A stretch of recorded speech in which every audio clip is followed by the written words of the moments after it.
Vamos conversar agora com o Luiz Zanin, jornalista cultural, crítico de cinema, nosso espaço de cultura aqui no Bom para Todos. Oi, Zanin, como você está? Eu já conversei com ele aqui nos bastidores, a gente já trocou aqui umas ideias, estava com saudades, é claro, dele. Você está bem? Tudo certo por aí? Tudo legal, Thalita, por aí tudo tranquilo? Tudo bem também, Zanin. Dentro do possível, dentro do possível. Dentro do possível sempre, resistindo, mas eu acho que é como claro. O Sul colocou, e agora o Moisés também, com essa expectativa por esse ano, né? Que pode ser um ano de mudança, de transformação. Acho que todo mundo começa o ano um pouquinho mais esperançoso, diferentemente do que a gente teve nos últimos 3 anos. Vamos ver, né? Claro.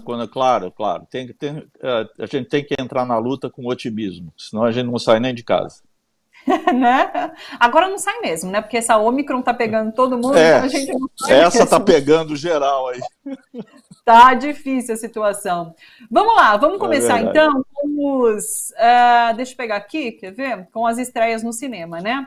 E a gente tem o primeiro, que é A Felicidade das Pequenas Coisas, que é um filme do Butão, que fala um pouquinho sobre... Eu sempre lembro o Butão por o índice de felicidade que eles têm, né? Que mede a felicidade. E eu acho que ele trata um pouquinho sobre isso, o filme também. Trata, sim. Ele chama, acho que é o produto interno bruto de felicidade. Isso, o maior produto. Isso. E esse é um filme muito, muito legal, sabe? E ele ali, é engraçado, ele tá na shortlist do Oscar, quer dizer, a gente não sabe ainda se ele vai para a finalíssima do Oscar, que será divulgada dia 8 do mês que vem, 8 de fevereiro. Mas ele está entre os que estão chegando lá, né? E sinal que o filme está sendo apreciado pela turma da academia e tal. E ele é um filme assim que ele, na verdade, ele faz jus ao título dele, porque ele é um filme muito simples, né? E a beleza dele está exatamente nessa simplicidade. A história é muito singela. É a história de um rapaz que quer se mudar para a Austrália, né? Ele toca guitarra, tal. Ele quer se mudar para a Austrália, para um país diferente, mais agitado, tal, não sei o quê. E ele é um professor e ele diz que ele não tem a menor vocação para ser professor, mas ele é convocado antes de poder viajar, para prestar esse serviço comunitário e ser professor numa aldeia super distante, né? As pessoas têm que chegar assim a pé, porque não tem transporte, assim, naquelas montanhas altíssimas, 6 dias de viagem a pé, tal, e ele vai com a maior má vontade. Mas ele é recebido com um tal entusiasmo por uma aldeia muito pobre, né, que ele começa a prestar atenção nessas pequenas coisas da vida, né, que a gente vai esquecer. Nós que vivemos nas grandes cidades, que vivemos cercados de todas as comunidades, mas também de todo o preço que a tecnologia nos cobra, né, das redes sociais e tudo mais, ele vai lá num lugar que não tem nada disso, né, tem as relações humanas. Tem uma sala de aula absolutamente precária, no qual ele vai tentar passar alguns conhecimentos para as crianças, né? Tem as pessoas lá que o acolhem como se ele fosse um ídolo, né? E isso dá uma balançada no coreto da cabeça desse cara, né? É muito interessante esse filme, porque ele trabalha isso aí, com absoluta simplicidade, nessa mensagem simples. Talvez a gente não consiga olhar para os verdadeiros valores da vida, para aqueles que mais contam, né? Talvez a gente que se sinta muito superior a outras civilizações e tal, talvez a gente não esteja com essa bola toda. É um filme para ser visto, é um filme muito legal. Você veja, Thalita, porque tem uma presença de criancinhas aí fantásticas, uma delas, inclusive, Crianças felizes, né, Zanin? São felizes. Aí é para chorar realmente de emoção positiva. Mas é muito legal o filme. Muito legal o filme. Parece ser aquele tipo de filme que causa reflexão, né? Que a gente termina, fica pensando sobre a questão da simplicidade. Que bom. Bacana. Só um instantinho, tem filósofos que dizem o seguinte, que você atingir a simplicidade é a coisa mais difícil e é o ápice da sabedoria. Eu estou começando a achar isso também um pouco, mas é muito difícil a gente conseguir atingir a simplicidade. Fica a dica, então. Dificílimo. Eu achei que você ia falar, estou começando a conseguir isso, mas não, estou começando a entender isso, na verdade. Estou engatinhando. Eu chego lá. Dificílimo, pessoal, mas que bacana, gostei. Vamos para o próximo, é Fortaleza Hotel, que é um filme brasileiro. A gente já chegou a falar sobre ele, inclusive, Sim. porque ele estava no Ceará, não é? Mas me pareceu muito interessante naquela época, agora está estreando nos cinemas, e o Zanin comenta de novo para a gente. E você, não sei se você lembra, na ocasião, como sempre você costuma fazer, você me pediu assim, os palpites da premiação, e eu apostei nesse filme e apostei em outro, e quebrei literalmente a cara, né? Porque esse filme não teve o prêmio principal, mas ele foi premiado, inclusive, com o prêmio de melhor atriz, para Clébia Souza, que é uma atriz fantástica. Eu gostaria que o pessoal que está nos escutando e nos vendo gravasse esse nome. É uma atriz assim para ser gravada. Ela faz o papel de uma camareira no hotel, justamente nesse Fortaleza Hotel, e que ela acaba travando conhecimento com uma coreana, Shin, que veio da Coreia para resgatar o corpo do marido dela, que trabalhava no Brasil. Esse marido morreu.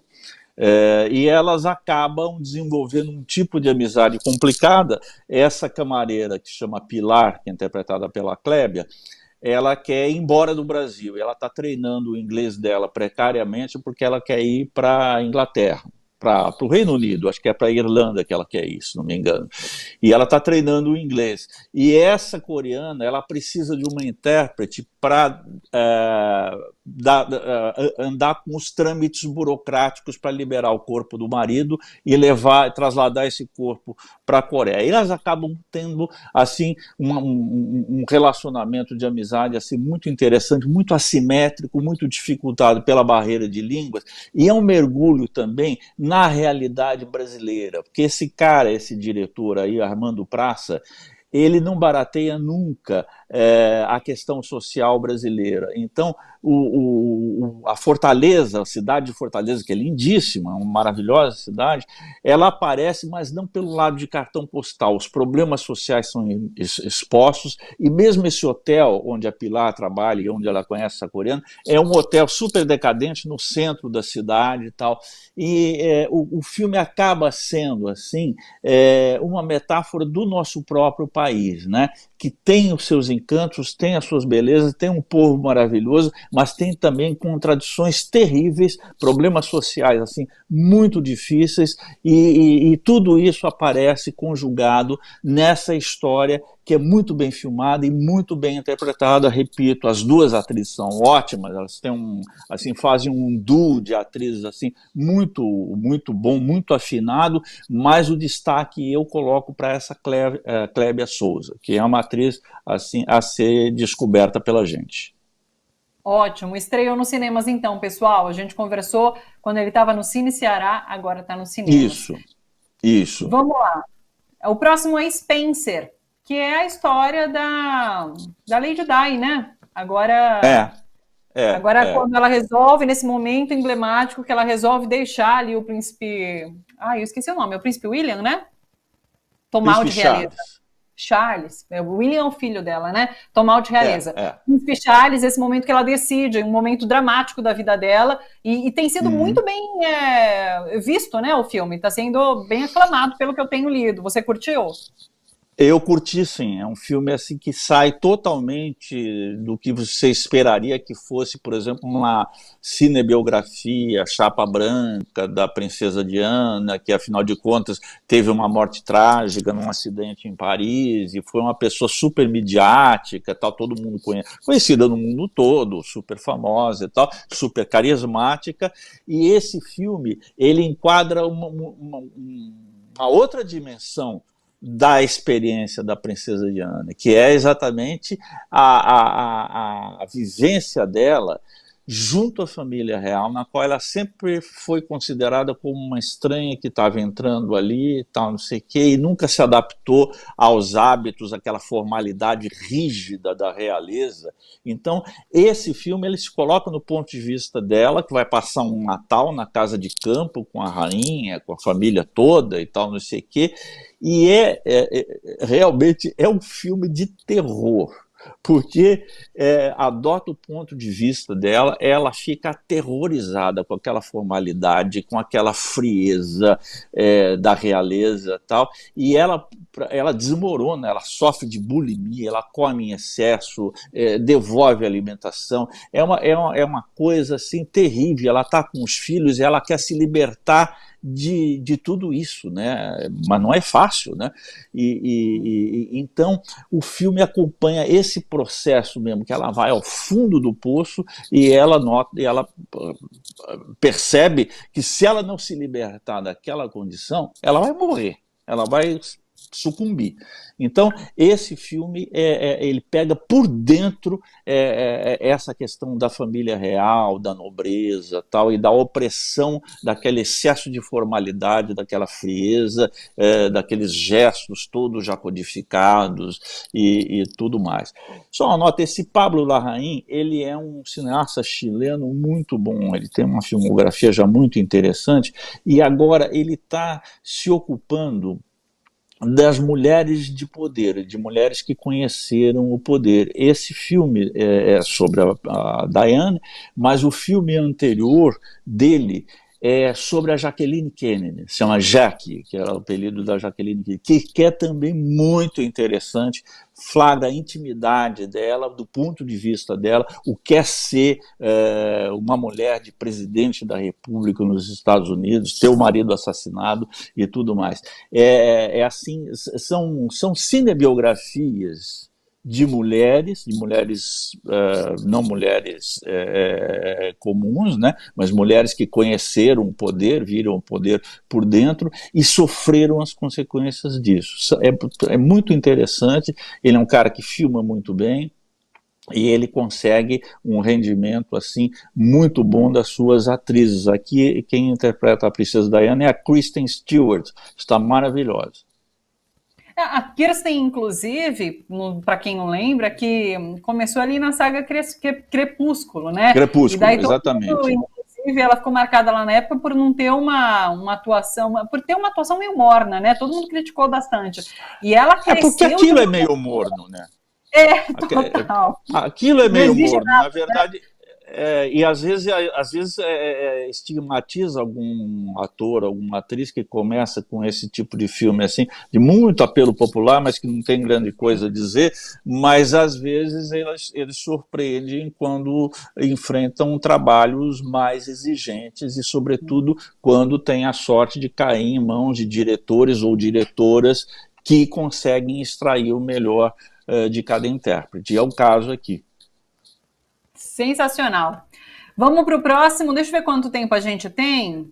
Deixa eu ver. Vamos falar sobre Summer of Soul e depois a gente traz o Festival de Tiradentes, pode ser? Acho que dá tempo. Tá. O Summer of Soul, que sensacional. Um documentário, né, com imagens inéditas. Aconteceu ali um festival na mesma época que o Woodstock. Eu não sabia disso. Você sabia antes de ver o documentário? Não sabia. Eu fiquei encantado com esse documentário, porque tem coisas que são tão midiáticas, assim, que conseguem uma repercussão tão grande que acabam obscurecendo outros eventos e outros personagens. O Summer of Soul foi exatamente isso. Como ele ficou à sombra de Woodstock. E tem um outro lado também que aparece no documentário, né, que é a questão do racismo. Né? Quer dizer, foi um festival que foi feito em 1969, né, e que reuniu a nata dos artistas negros. Né? É uma coisa extraordinária, Thalita.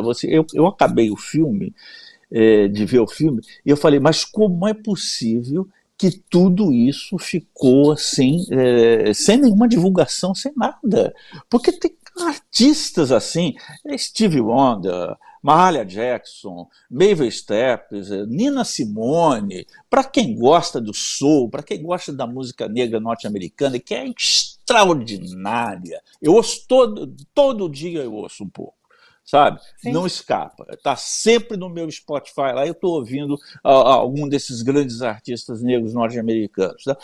E eles estão lá, ao vivo, e com um filme que, para filme que estava desaparecido, tem uma qualidade cinematográfica assim, que parece que estava guardado, bonitinho, com todas as condições lá. Enfim, é um senhor documentário, já é um dos filmes do ano, sem dúvida, né? E é para não perder, realmente. Para quem gosta da arte negra norte-americana e para quem gosta da música em particular, é sensacional. E tem esse lado político que é bastante sublinhado ao longo do documentário. Quer dizer, esse grande evento ficou à sombra, mas não por acaso. Você tem uma questão de racismo e de preconceito embutido aí nesse esquecimento, entre aspas, desse grande evento e desses grandes artistas.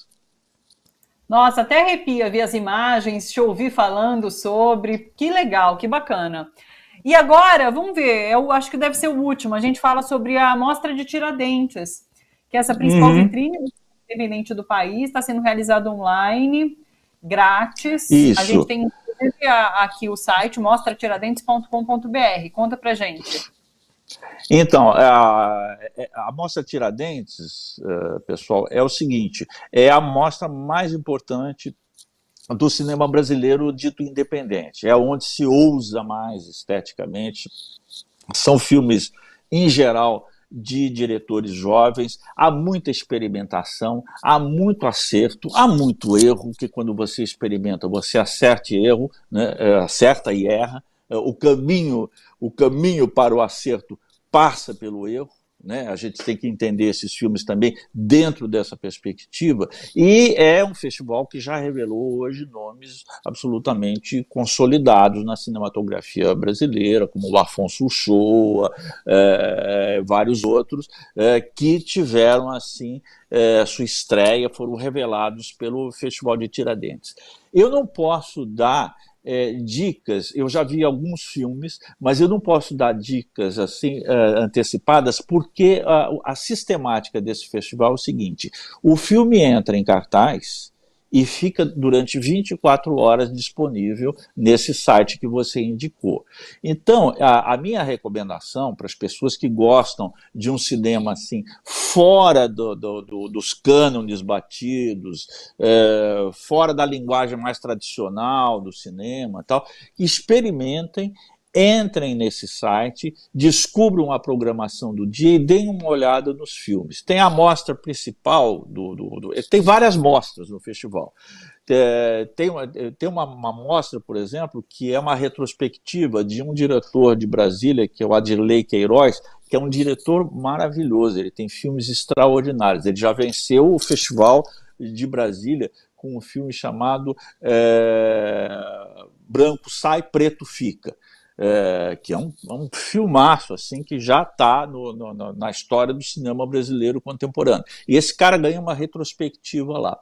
E tem outra sessão do festival que é preciso prestar bastante atenção, que é uma mostra chamada Aurora, que é uma mostra de jovens realizadores, gente até de primeiro a segundo filme, se não me engano. Mas, enfim, é gente que está estreando, está começando no longa-metragem. E aí você descobre as novidades, você descobre as pepitas que estão surgindo no cinema brasileiro. Então, esse é um festival de descoberta, é um festival que você tem que ir sem preconceitos, com os olhos e a inteligência bem abertos para fruir o novo que está diante de você. Ah, que bonito, que legal. Deixa eu dar um spoiler do que a gente vai falar na semana que vem. Olha, Festival de Cinema Francês, a gente vai trazer aqui para vocês, tá bom? Como segue até dia 14 de fevereiro, como não sobrou tempo hoje, a gente traz na semana que vem. E daí a gente não deixa de falar também sobre a série no streaming, que é a série da Nara Leão, que é maravilhosa. Nossa, dá vontade. Eu terminei de assistir, tinha vontade de passar para todo mundo que eu conheço, sabe? Assistam essa série. É claro, a gente fala também sobre ela na próxima semana. Combinado, Zanin? Faz um bem danado, né, Thalita? E como? Legal, a gente fala semana que vem. Então tá. Zanin, beijo enorme para você, bom final de semana, até semana que vem. Muito obrigada por esse retorno, viu? Beijo para todo mundo, até semana que vem.